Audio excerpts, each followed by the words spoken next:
Hi guys, I'm Arnel Daliva from Visa 3B major in Agronomy. So ngayon, gagawa ko ng vlog para sa ethics. So sa video na ito, i-explain ko kung ano nga ba ang ethical issues on euthanasia and abortion.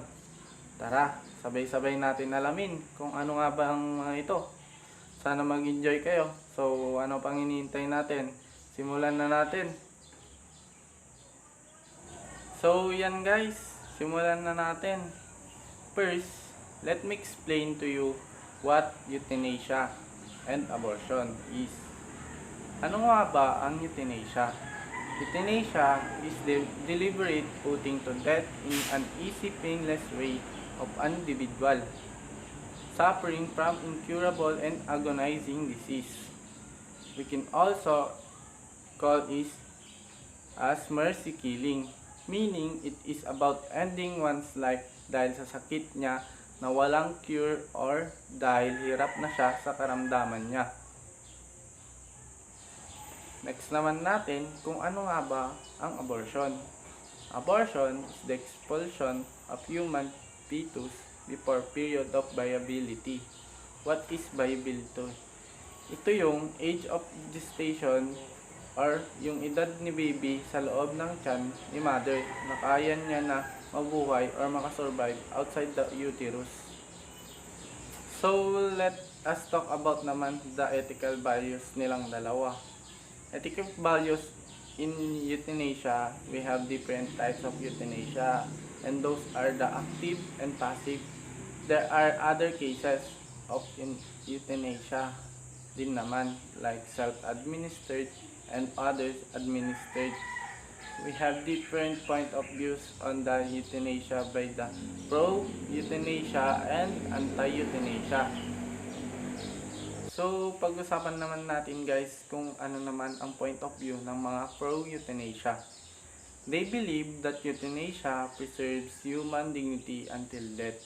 They believe na not only does one duty to preserve life, but has also the duty to die with dignity. One should be able to make the decision to die when dying would be better than to go on living with an incurable and distressing sickness.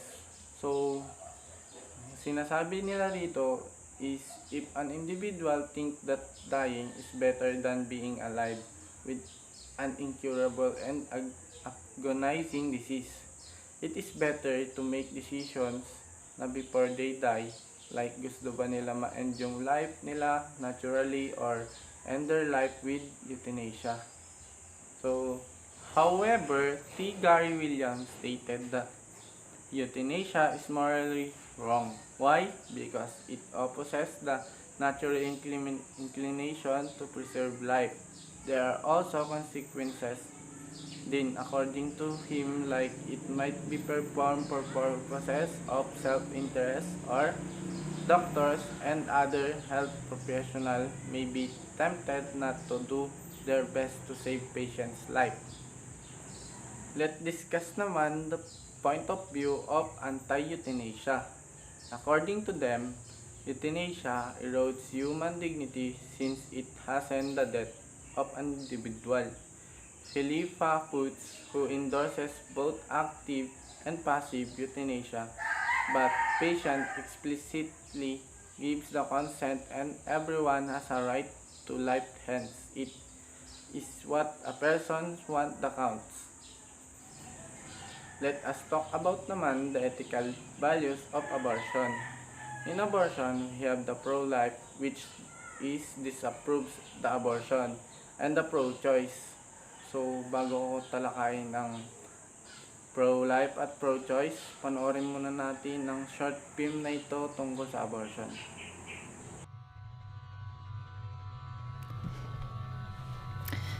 I found out I was pregnant in the downstairs toilet of a McDonald's. A week before, I'd been complaining/boasting about how big my boobs had got and how bloated I felt. Totally naively, it hadn't crossed my mind I could possibly be pregnant. I hadn't had sex for months and my periods had been irregular since I'd come off the implant.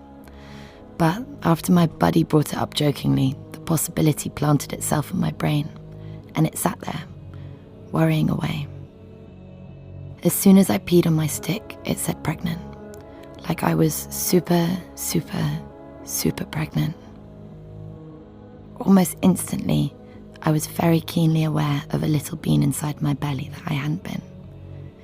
My entire body and brain had found a new focus, and I couldn't stop thinking about the bean inside my belly.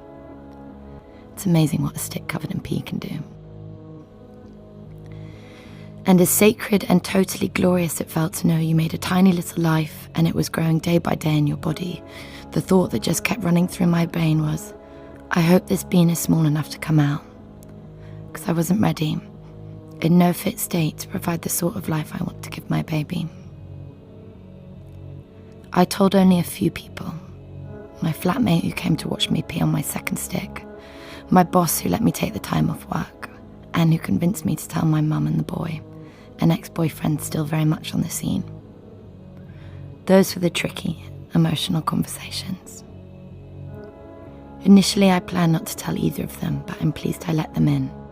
I needed help to pick up the pieces. Thankfully, the process was quick. An emergency appointment with the doctor for a referral, an appointment the next day for consultation and treatment. I went with my mum. We're very close, but we've never spoken about sex, so sitting in an abortion clinic was a pretty big step for us. Abortion. Such an ugly word. They turned the screen away from me during the ultrasound. My bean was too big for the pill.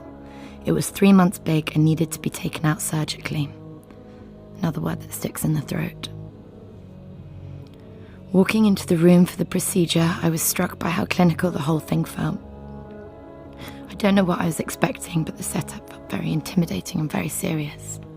It was a small-scale operating theatre with bright lights, a table, and a rather gruesome set of stirrups. The surgeon was a man, the anaesthetist too. I was quickly manoeuvred into position and knocked down. It didn't feel like a place for helping women in their hour of need. It felt like a conveyor belt. One image really sticks in my mind, a memory that I can't fully trust but is so visually complete it must have come from somewhere, of a hazard sign and a bin for human waste. I really hope my bean didn't go in a bin, but it must have done, with all the other beans from all the other women and girls who couldn't and wouldn't have a child. I came to in a room filled with armchairs, occupied by other sad and broken women, and I was very keenly aware that I had lost something. Something I was only aware of for a very short time, but that I was going to miss terribly, and I was in such pain. The next few months passed as a series of internal battles, totally giving in to grief and sadness versus pretending to be fine. I remember a meal out with some of my closest friends. Everyone was chatting away, talking about boys and dates and jobs, and one of my friends was like, "What's new with you? What's the goss?" And I just burst into tears because the biggest thing that had happened to me, I didn't feel I could share. My dad, he is so proud of everything I do, but he's conservative and grew up in a time when abortions were illegal and nice girls didn't get pregnant. I know it would devastate him, so I keep it a secret and I carry that shame around. Why should we still feel shame? I have never regretted my decision. It was 100% the right thing to do for me. But the secrecy surrounding abortion, a word made so ugly no one dare utter it, the secrecy is brutal and crushing.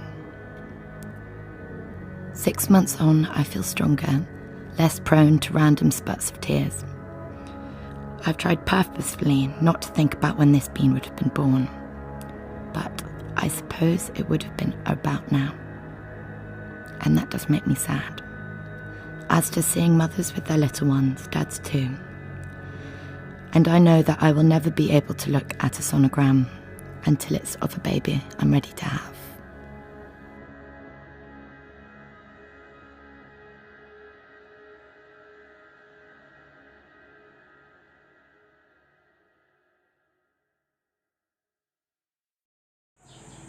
So yan guys, napanood na natin ang maikling kwento tungkol sa abortion. Sana mas naintindihan nyo kung ano nga ba ang abortion. Kaya let's proceed na sa pro-life at pro-choice of abortion. First, pro-life believes that the government has an obligation to protect all human life regardless of intent, viability, or quality of life concerns. They prohibited euthanasia, death penalty, and abortions. So, sa pro-choice naman, believes that the government should not prohibited abortion or should legalize it, but abortion must only be done before the viability of baby. So, ayun guys, hanggang dito na lang ang aking vlog tungkol sa ethical issues of euthanasia and abortion. Sana may natutunan kayo. Thank you sa pagkikinig. Keep safe and God bless. Bye!